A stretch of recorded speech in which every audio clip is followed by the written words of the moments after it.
everyone, my name is Wilkis Safifa. I am studying at University Bina Sarana Informatika of Cengkareng, West Jakarta. Here, I want to explain the history of the typical Minangkabau food. Rendang. Rendang is a traditional food from the Minangkabau people in West Sumatra. It is famous all over the world, and CNN Travel has also named it one of the best food. Rendang is special not only because of its delicious and complex species, but also because it has deep cultural meaning. In Minang culture, rendang represents patience, hard work, and a strong spirit. It is also seen a food that can last for a long time, which matches the idea of resiliency. Rendang is often served at important traditional events, and it is a calm meal to bring when people travel or go to live in other place. One important feature of rendang is the long cooking process. Rendang is cooked slowly for hours. At first, it looks like a curry, but over time, it becomes drier.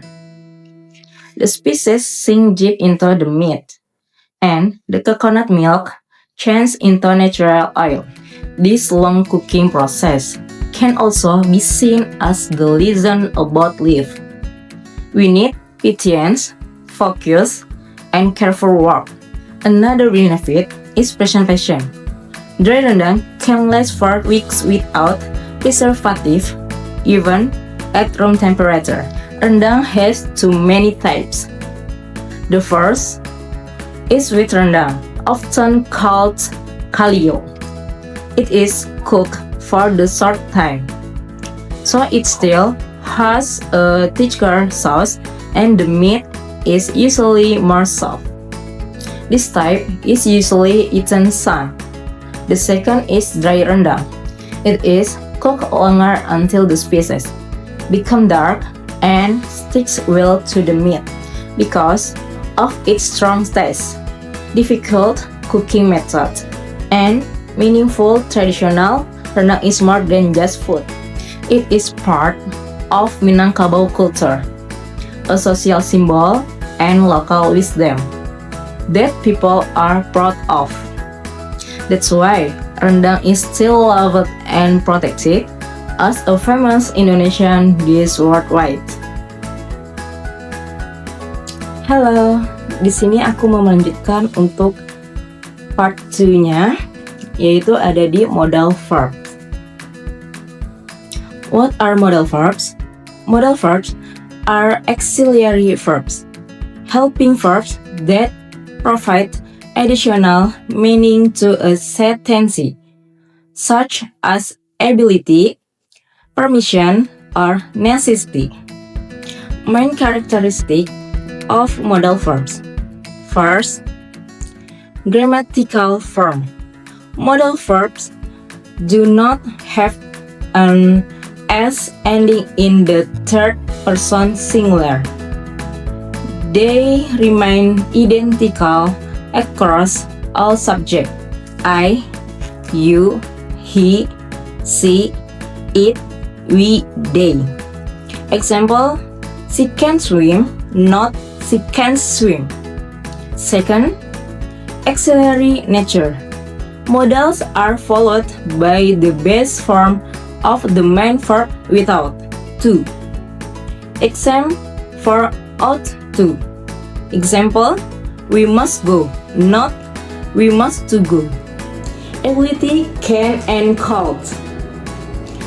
Expressing abilities. Can is said for ability in the present now. Called is said for ability in the past. Example, I can speak English fluently. Second, he could swim when he was 5. Requesting permission. My. Highly formal and polite, suitable for official or professional situation. Might I come in? Can. Casual and informal, commonly used with friends. Can I borrow your pen? Cold. More polite than can but not as formal as may. Could I ask your phone? Possibility. May and might. Used when we are not 100% sure about something that will happen. Might. Used for a similar or more doubtful possibility. May. Used for slightly higher possibility.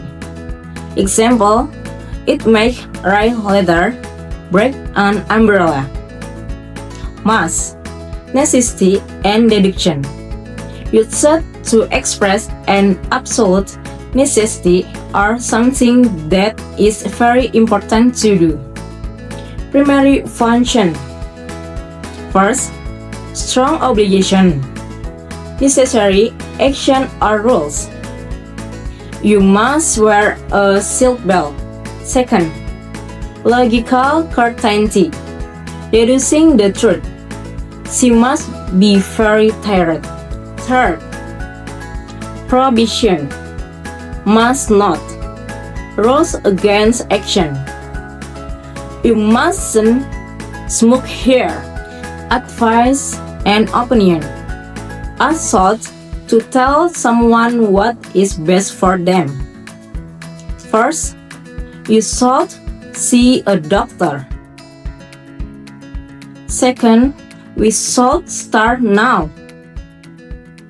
Third, we shouldn't smoke. Tense, you shouldn't smoke. Is marked with a cross X. Grammatically, this sentence is actually correct. The third sentence is crossed out because it uses the negative form, will and would, but are used to talk about the future promise or willingness.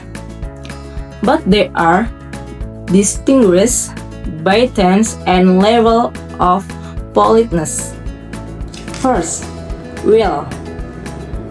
Used for situation in the present or future. Example, it will rain tomorrow. Second, would. Use as the past tense of will or for imaginary situation and is very polite. Example, would you like some coffee? Short summary. Modal verb, can, main vocation, ability or permission. Example sentence, I can swim. Modal verb, may, main vocation, possibility. Example sentence, it may be true. Modal verb, must, main vocation, absolute necessity. Example sentence, you must study. Modal verb, should, main vocation, advice or suggestion. Example sentence, you should rise.